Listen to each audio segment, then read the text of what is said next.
Okay, in today's video we're going to be servicing a Shakespeare level wind Wondercast number 1796, and this is the model.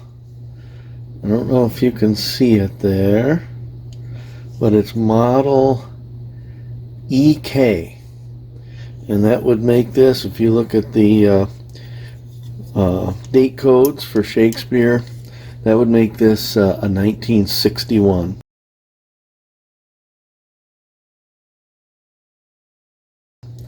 Nice looking little all metal reel. Has some boat rash and some marks on it, but all in all, really nice, heavy, good looking, high quality reel. So we're going to go ahead and, of course, American made. So we'll go ahead and take this apart and serve it and sit and see what we got.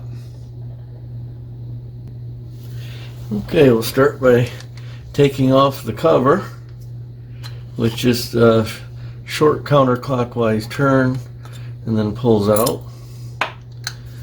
See, it has a rubber line stop. Retracts line via a pickup pin, and I'm guessing that we can remove this spinner head by simply holding onto the handle tightly and turning that back in a counterclockwise motion. And there you can see the line pickup mechanism in the spinner head. And I'm looking around the line pickup, and I don't see any cut in the line pickup pin, and I don't see any cut. Let's see, this thing kind of moves around, so I don't see any line cuts in the spinner head anywhere, so we're good to go there. And it looks like the spool just simply pulls off. And as always, get rid of that. You have no idea how long that line's been on there.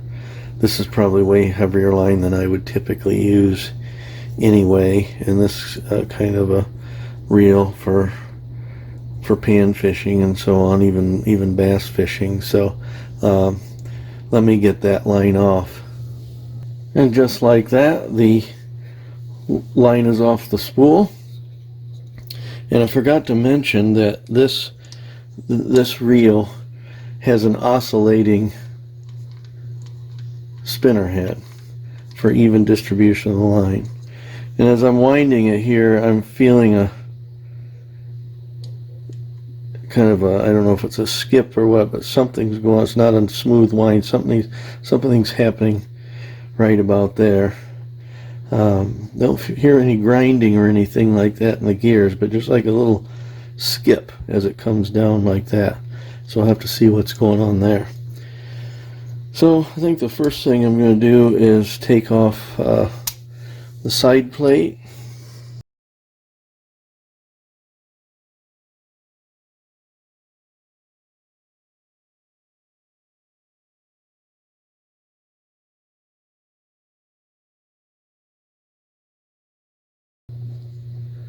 Okay, so there is a spring there, and that is for the button. So the long piece of the spring, this ends short. This longer piece is what goes down on that hinge there, and that post. And this is what goes against the body to make the tension. This is what goes into the tiny hole in the button. So we can put those in the parts tray. And looking inside there, we see some old nasty grease, and right about there is where I've never seen anything like this, where you basically have a cover over the pinion gear, so we can't really see the pinion gear yet.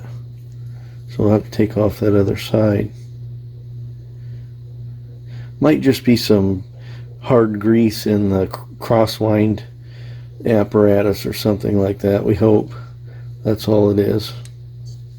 So let's take off the other side.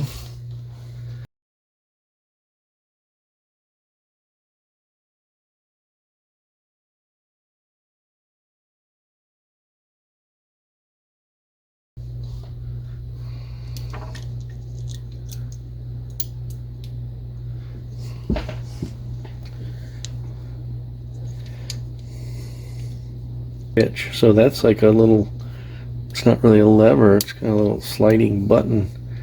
And so that's working. Wait a minute. That's a clicker. That's not the anti-reverse. That's a clicker.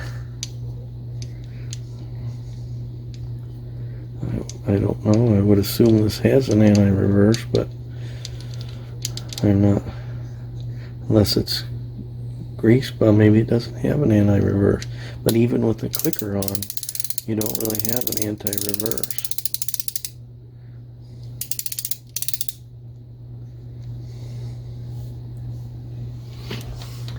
Might as well disassemble this.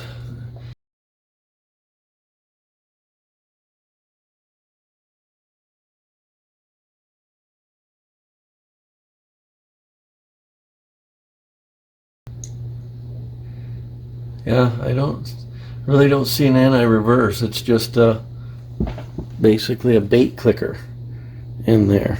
That gear is for the sole purpose of making the clicking sound. There you can see the peg for the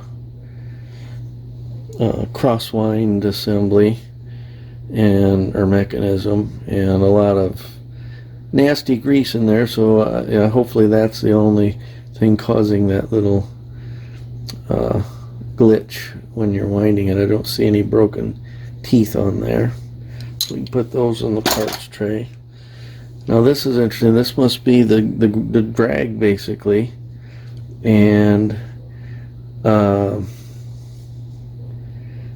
it almost looks like it's pressed in there. So I'm not sure whether this is something that can be serviced. Because that flares out, that centerpiece flares out, keeping that star in place. And your drag washer is that reddish colored thing right there. See if I can separate it. That might be, I don't know if that's adhered to that metal. No, there it comes. So there's your drag washer there, and it's nice and dry and in good condition, so I'll probably just clean that out as best as I can, because I'm not going to take this whole thing apart, because I don't want to mess up that beveled edge here that holds that star in place. So that's all there really is. That's an interesting drag system. So when your drag is moving, when your drag is working, basically it limits the rotation of the handle. Your handle would start to spin. There's another drag washer on this side of the handle. So there's two of them in there on either side of the base of the handle. So that's interesting. I haven't seen that setup before.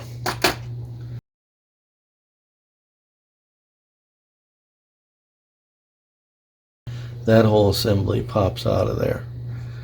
And I think I'm still going to end up taking that off so I can fully access it. And what you have here, it's nice that it's not an E-clip, because this looks like it'll be a little bit easier.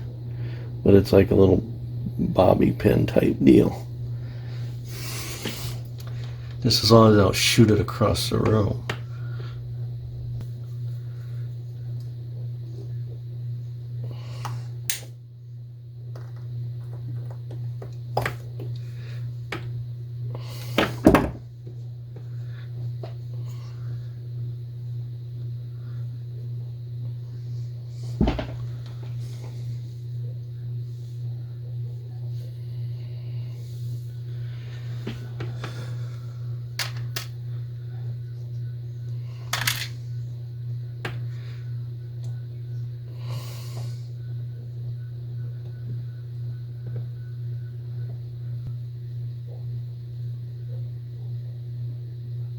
And it looks to me like the rest of this assembly is pressed in and not something that one can reasonably take apart without damaging it. So I'll have to be very careful to get lots of lube or penetrant down in there and clean this up really good and get it good and lubricated, since it can't be fully disassembled. So that leaves us with a body free of all other parts. And so now we'll just take all these parts over to the sink, scrub them, clean out the journals, dishwashing soap, WD-40, and some elbow grease, and we'll be back just like that. Okay, and just like that, all the parts are clean. And as I was cleaning these, I noticed a couple of things. One is that when I said this was a all-metal reel, I wasn't kidding. Even the thumb button is metal. Looks like aluminum or something, very light metal. So despite thorough cleaning in the sink, there's still some cleaning left to do that just doesn't come off in the sink. Of course, one of the things I always do is polish up these shafts with a little bit of fine steel wool.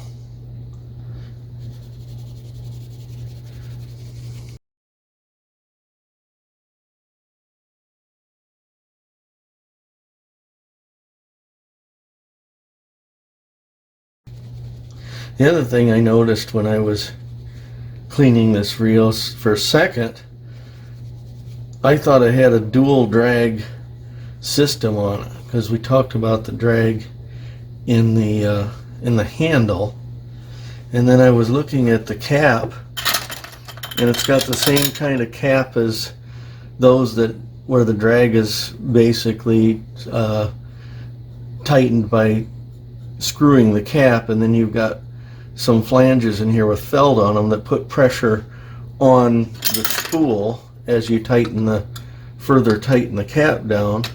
But then I realized that this one doesn't screw on. It just has little tabs that kind of goes on and twists. So I wonder if this is a case of kind of using the same part for different reels, and in this case those flanges have no purpose because it doesn't screw on and it doesn't have that kind of a drag. But for a second there I looked at that and I thought, does this have a dual drag system on it? And then of course there's always, or not always, but a lot of times, some grease that just will not come out of these teeth without physically getting in there with a pick or a tiny screwdriver.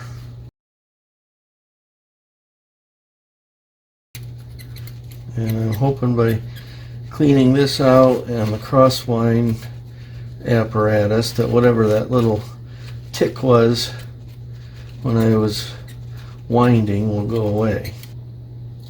Okay, I'm going to go brush that out good again. There. That's much better.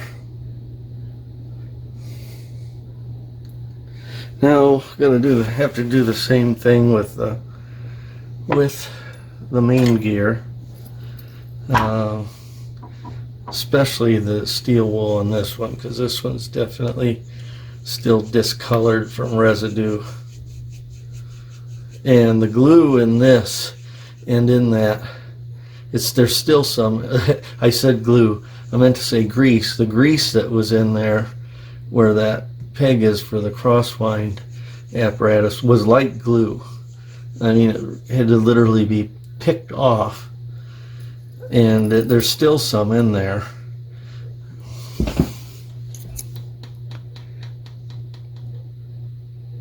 And it's just got a consistency like hardened glue.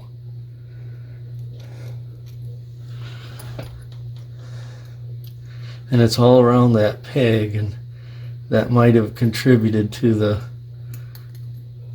little tick when we were winding it. It's just all around that peg.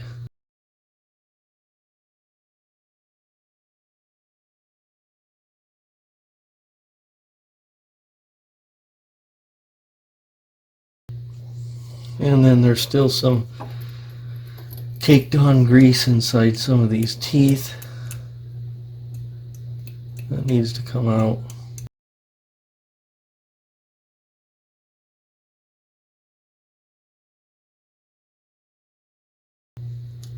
And I'll go brush that out. Now that's looking like brand new.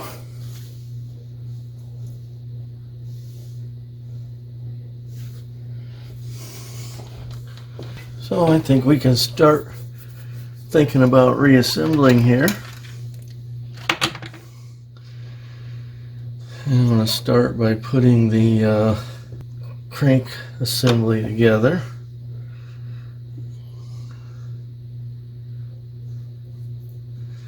And greasing that. And oiling this bait clicker.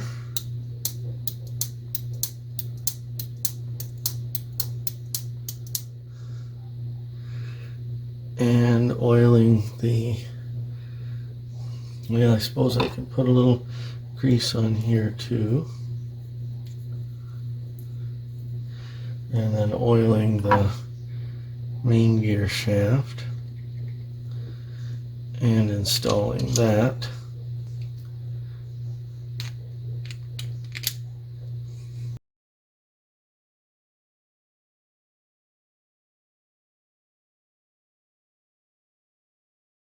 Boy, that's smooth.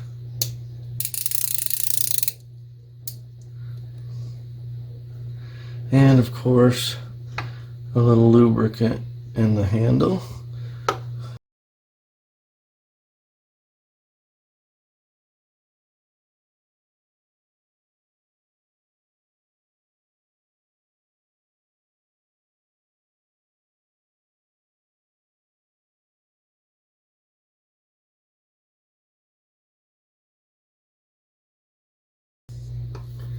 And I think I'm going to oil, rather than grease, this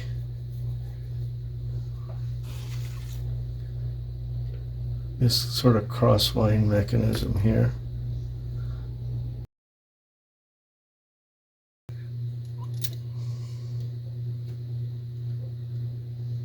And our spring, making sure that spring isn't tapered, which in this case it is not.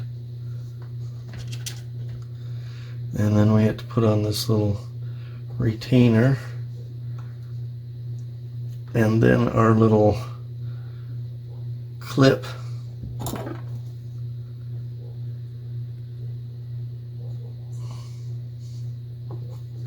And try not to lose hold of that and shoot it across the room.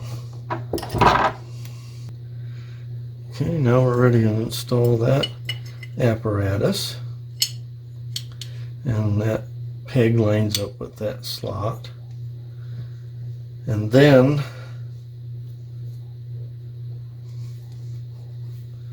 I think we're ready to,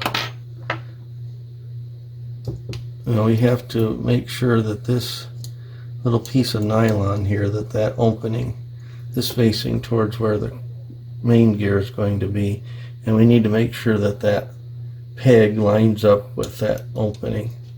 And you'll know it when it is, when you can wind the thing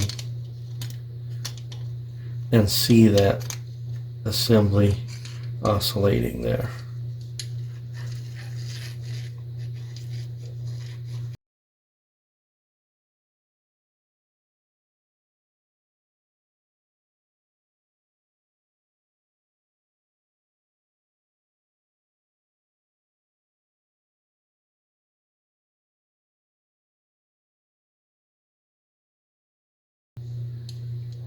Okay, so now we should be ready to put the other, to put the thumb button on. And there's my spring. So the way I'm going to do this is I'm going to insert the thumb button And then this short end has to go in that little hole right there. And then this long end goes against the body that gives the spring tension. So I want to try to set that in that hole.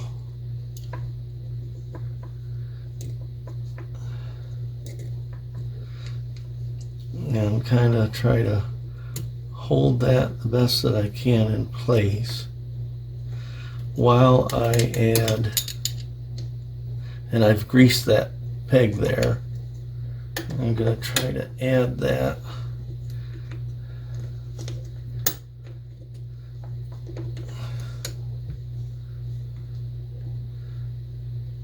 get out of there. And then hold that steady while you insert the screws.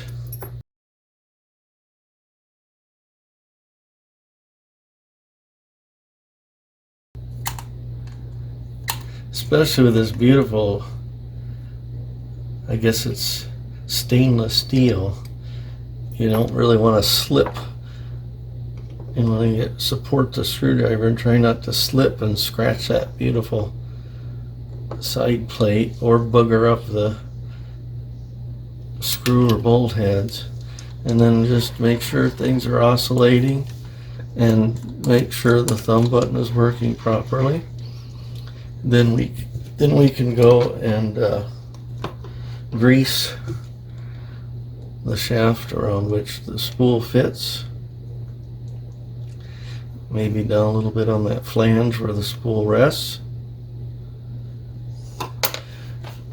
And then put our spool on.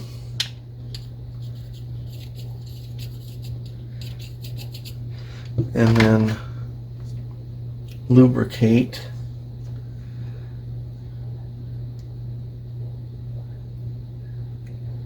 the pickup pin. Kind of see what's touching and what's touching the top of that spinner head, making sure there's lubricant in there, and in all the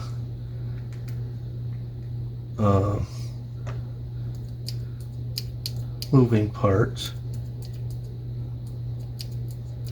all the hinges and so on.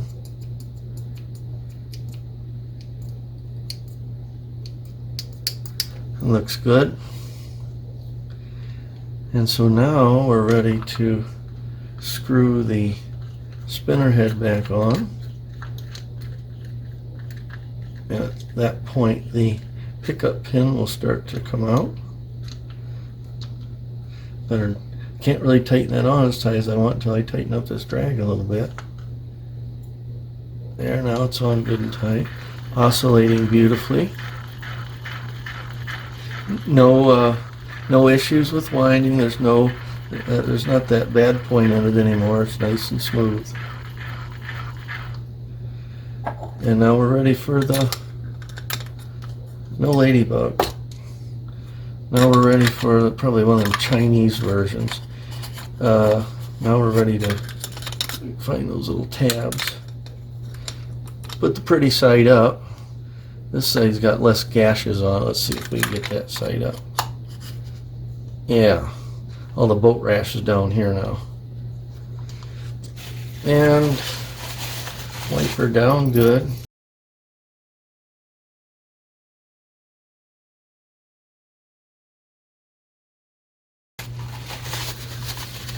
And there you have it, a beautiful Shakespeare level wind Wondercast number 1796, model EK, first produced in 1961.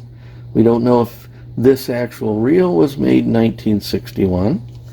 That's just the year in which the model was first produced. They probably had several years of production before they came up with a new and improved model. But a beautiful 1960s all metal Spincast reel. Okay, thanks for watching.